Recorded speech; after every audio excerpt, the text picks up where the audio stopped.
the 75th birthday of one of the greatest combinatorialists and number theorists alive today, George E. Andrews, one of my greatest heroes, and also one of my greatest ideological rivals. And I love him, but I also love to hate him, and I love to hate to love him, and vice versa, with many iterations. I think is mutual.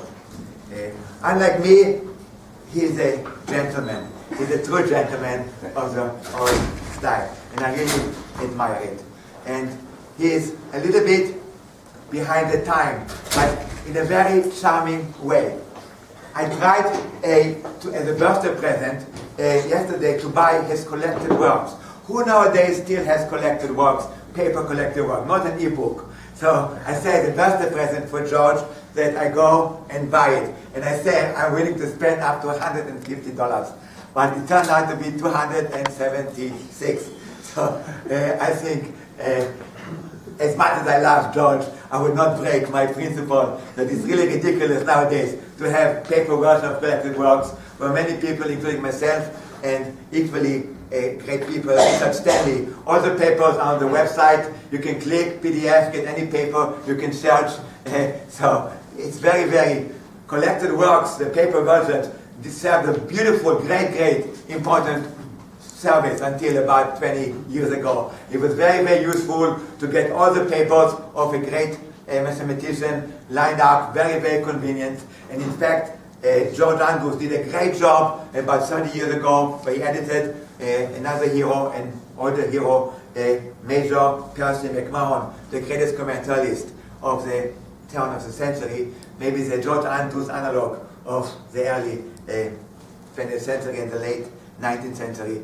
I really own, I really treasure it, even though nowadays probably some of it is already available online. So, but nowadays it's really obsolete. But still, there's something charming about paper, and I would be glad to buy it once it would have been at most $150. So maybe in 10 years I'll be afforded and I'll buy it again.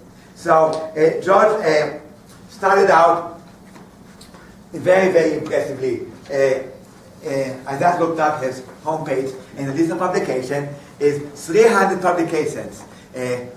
Unfortunately, most of them are not downloadable. So he believes in copyright, and I don't blame him. So the early ones are clickable, and you can still get them. Apparently, the copyright, I think, 30 years, somehow it expired. So it goes by the book. So a few papers, the early ones, are freely available and clickable, and it's beautiful. And one of them is when he still had his master's in Oregon State.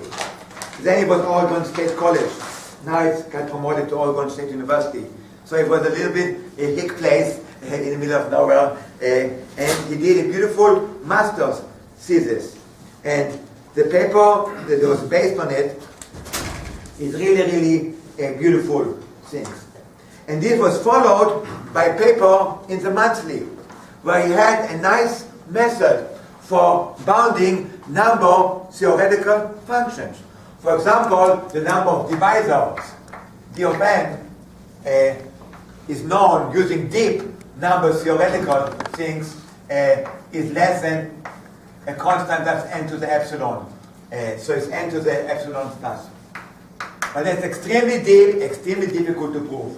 And George, when he was in his early 20s, found out a beautiful 2-page proof of these inequalities, n to the power 1/3, which is highly non-trivial. Of course, it's trivial that d of n is less than or equal to n. The number of divisors of n is at most n. That's trivial. But this is already highly non-trivial. And it's a 2-page beautiful argument when he was 23, maybe when roughly 23 years old. So it's beautiful, man. Also, I was very pleasantly surprised when I looked in his early paper that it's still free download from his homepage. Of course, Rutgers has library subscriptions, so people who belong to an academic institution can access all his papers. You don't have to buy the collected works. Any individual paper, each of his 300 papers, is available to anybody who is a professor or a grad student or even undergrad who is affiliated. But if that's somebody who is a plumber with no affiliation, they cannot get it SCRATCHPAD. So that's the same. So it's a little bit later, when he was about 25-year-old, let me dig it out, which I'm really, really impressed. Enumerative proofs of certain Q identities. He had combinatorial proofs in the style of Sylvester to the beautiful, beautiful identity due to Eyre. And it's a two-page. I don't have time to describe it here, but it's really a two-page, even one page, maybe even three-quarter of a page. So it looks hairy, but if you're an aficionado, if you're a Q person, it looks very, very natural. That's essentially Eyre's classical analog of Gauss's hypergeometric series, equivalent to it. So you have this. So this is from 1965. So he was born 38, take away 65. 65, take away 38. He was 27, but publication lag is at least 1 year. So he was circa 26-year-old when he had this beautiful paper. So this identity is classical, is due to Eyre. It's essentially the Q analog of the famous Gauss hypergeometric series. So it looks hairy, but to the cognoscenti, it's very, very natural. And he found a beautiful combinatorial proof in the style of Sylvester and Franklin. Basically, he had a combinatorial interpretation of this. So these are partitions. These are distinct partitions. So you have pairs of partitions, distinct partitions, and then at the left-hand side, he found a bijection. He found the coefficient of e to the n, and he found naturally they enumerated by this, by a very nice bijection. Not nice enough to describe in this time because I want to talk about other things. If I had the whole period, 10 minutes, I'd be dead, but I want to talk about other things. But what I really was excited, yeah? Is that a sum on the left-hand side? Or is it an infinite product? On the left-hand side? Oh, good point, good point. Oh.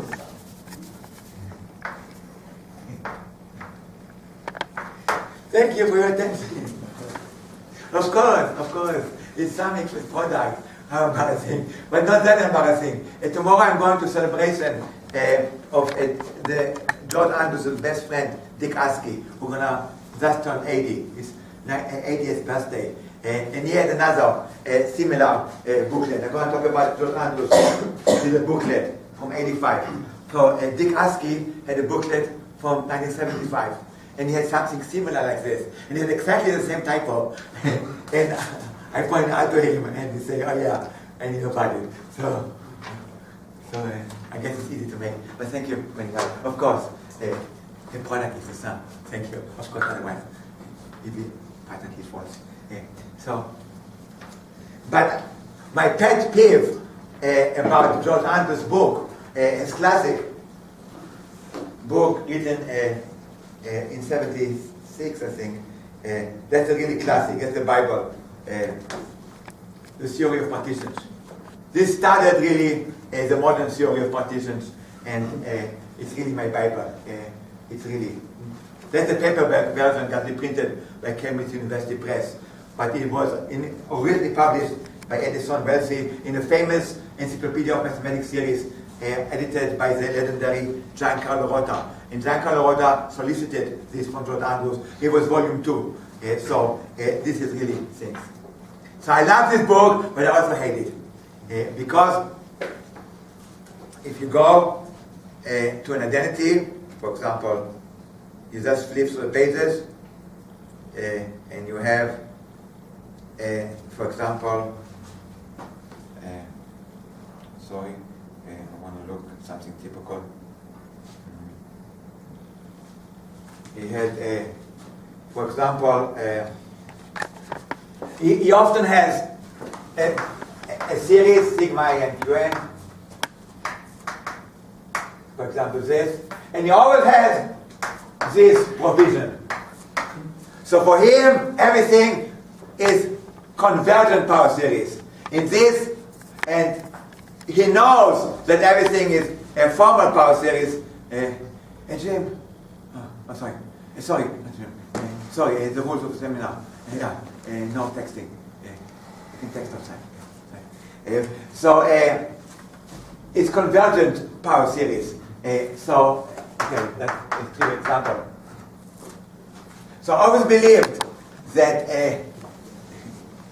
and George refused to understand that this can be treated as a completely formal power series. You don't have to think of it as a function, and the function converges in Q. So I always tease him and tell him, when he gives a talk, I say, it's a typo. You don't need this. It's a formal power series. This makes complete sense as a formal power series, and if you multiply this by this, you get 1 minus Q times 1 plus Q squared, and it's completely algebra. It's algebra of formal power series. And similarly, everything here in this classic, that is only flow, that it uses convergent power series. But in this paper, the combinatorial paper, combinatorial enumerative proof of certain Q identity, there's no mention of Q. Everything is implicitly formal power series. It doesn't say formal power series, but it never mentions Q less than 1. So he knew about it. So somehow he regressed. He became more of a reactionary. And I think this is also parallel to his political phase transition. I think Volodya Retak told me a long time ago, George Andrews was a radical anti-Vietnam War. And somehow, I don't know when, it turned into a Republican. And who is who of about 20 years ago, I remember, and I browsed, see about him, and he said, membership, Republican Party. And I know there are quite a few mathematicians who are in the Republican Party, some of my best friends are in the Republican Party. So, but most people will not go out of the way to list it as one of their credentials. So it was a militant Republican Party. So I was just curious, and the reason I came half a minute late, I went to the Marquis Who is Who and see about his bio. And for $7.50, I bought his current Who is Who listing. And to my slight disappointment, there's no more mention of the Republican Party. So he still, as far as I know, he still votes for the Republican Party. Probably did not vote for Obama, but he does no longer list it as a credential. Maybe because he has so many other credentials right now. The member of the National Academy of Science, former president of the American Mathematical Society, so he doesn't need this one minor credential to be a member. So it's just so that he's conservative, a traditionalist, but in a good way, and I respect it very much. That's why he's reluctant to recognize his impact, because he was one of the pioneers in my true love, computer algebra and symbolic computation. He was one of the pioneers, and he believes he was one of the first few to realize the potential of symbolic computation. There was a long time ago, before Maple and Mathematica, an early thing was called SCRATCHPAD. It's no longer available, I think, but it got merged into other things. It was developed by IBM, and he was a guinea pig of the IBM team who does SCRATCHPAD, and they asked him to try it out. And these historic lecture notes that are very, very strongly recommend is a Conference Board of Mathematical Sciences, number 26, George E. Andrews, Q series, the development and application in analysis, number theory, combinatorics, physics, and computer algebra. So he realized that computer algebra is really, really an important thinks that has great future. So he was really a pioneer. In addition to his pioneering work in computer algebra and his great mathematical achievement, he's also famously a critic of the so-called calculus reform. And here I largely agree with him. So I hate to agree with him, but here I do. So he claims that using computers prematurely in the classroom and all the trend of calculus reform of only concepts, quote unquote, and without the drill, because now it's obsolete, computers could do anything, could be. So he famously said in an interview with the current AMS president about his views about using technology in the classroom. So he said, a famous quote, "One can be an advocate of first graders. One can be an advocate of wine tasting. But it doesn't mean that you should advocate wine tasting to first graders." And I think this is a very good metaphor. Computers are beautiful tools for research. And I adopted and I forbid calculators or computers in the classroom. They have to do it the old way, the traditional way, because if nothing else, that's how you appreciate computers. If you never do it the hard way, you never get to appreciate computers, you take it for granted. And also, it's still good for your mind to have a feeling, and a gut feeling of numbers and formulas, and not just push buttons. So I thoroughly agree with him. Anyway, going back to his pioneering use of SCRATCHPAD.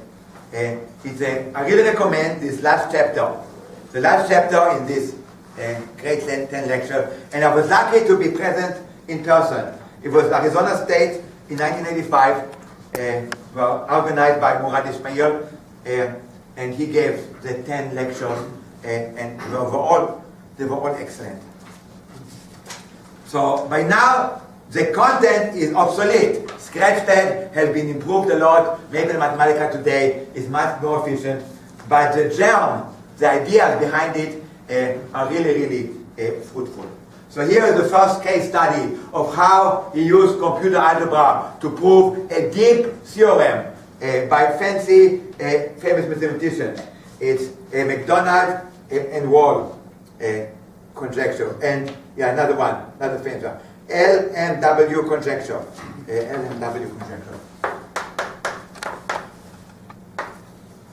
Now, Wall is a famous number theorist. MacDonald is Ian MacDonald. Oh yeah, and this guy is even more fancy. Lustig, I think. Let me look, sorry.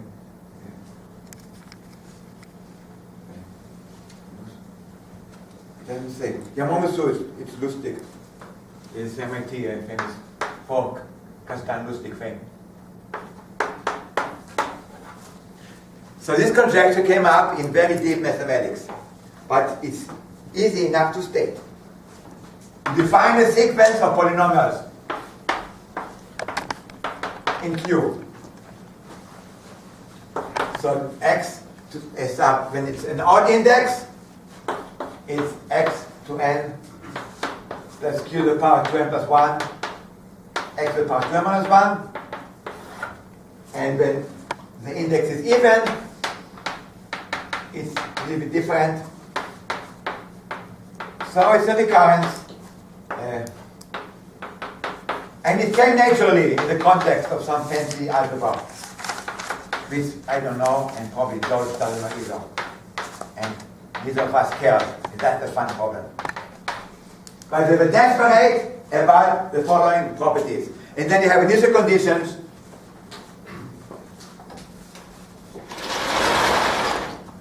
X minus 1 equals A. That's the symbol. And x0 is B. So, it's a sequence of polynomials depending on A and B. A is either 1 or Q later on. It will emerge. And then, the conjecture was that the limit of this sequence is a sequence of polynomials. But as n goes bigger and bigger and bigger, the coefficient stabilized. And lo and behold, you have a beautiful formal power series. That's a famous theta function, divider of the Euler product. A beautiful explicit. So that was open for quite a few years, and these fancy people could not do it. And then George Andrews, being a whiz in Q series, he was the world greatest master in Q series. He proved it with a paper with 40 pages, very, very long paper. But then he fell in love with SCRATCHPAD, and using SCRATCHPAD, he had a much two-page proof. And how did he do it? And here he explains the exploration. He started wrote a little program. I mean, today it's trivial, even then was trivial to write. You write code, you have, in Maple you do option remember, you can easily crank out many, many polynomials. And then you look at the pattern, you have pattern recognition. So here's the explicit, very, very quaint. He actually lists the polynomials up to this. And then he says, it requires no great leap of Ramanujan's imagination to guess that. So he did guessing. He stared at the output, he stared at the screen, and by that having, maybe being modest, he claims that, so the Gaussian polynomials, are the building blocks.